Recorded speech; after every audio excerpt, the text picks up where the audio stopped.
Il-Prim Ministru Joseph Muscat iddikjara li mhux se joqgħod lura u se jieħu l-passi neċessarji għal ġid ta' Malta.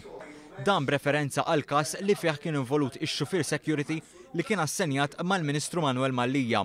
Kif qatt ma ddejjaqt niddeċiedi, qatt mhu ħaniddejjaq niddeċiedi għal dak li huwa l-aħjar f'risq is-sewwa u għal ġid tal-pajjiż tagħna. Il-Prim Ministru Muscat issemma l-ħafna wuċuħ tal-Partit Nazzjonalista. Fl-aħħar ġimgħat ta' Gvern Nazzjonalista ingħata kuntratt b'Fidin Terrifolja b'valur totali ta' 35 miljun euro li jorbot lil pajjiżna għal 25 sena. Tender li dwaru George Pulicino, responsabbli dak iż-żmien, kien ippreżenta ittra ta' bank li ma jeżistix. L-istess Pulicino li ma ddejjaq xejn jgħid li huwa l-iktar wieħed nadif.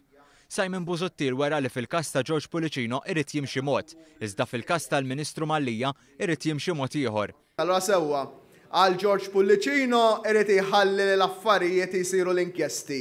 Imma mbagħad meta jiġu għal affarijiet oħra iridna naġlu mingħajr raġuni u jien ngħid l-affarijiet ħajjeħdu l-kors tagħhom m'għandhomx idumu tajnihom żmien definit u jien kontrarju għal kap tal-oppożizzjoni ir-responsabbiltajiet tiegħi dejjem erfajthom u nibqa' nerfa'hom.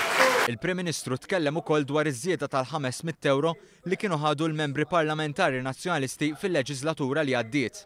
Jekk il-kap tal-oppożizzjoni irid ikun kredibbli għandu mingħajr tlaqliq jaqbad u jordna l-isħabu biex kif kienu taw l-impressjoni u kif qalu stess iħallsu lura dawn il1,300,000 euro lura lill-poplu Malti u Awċi.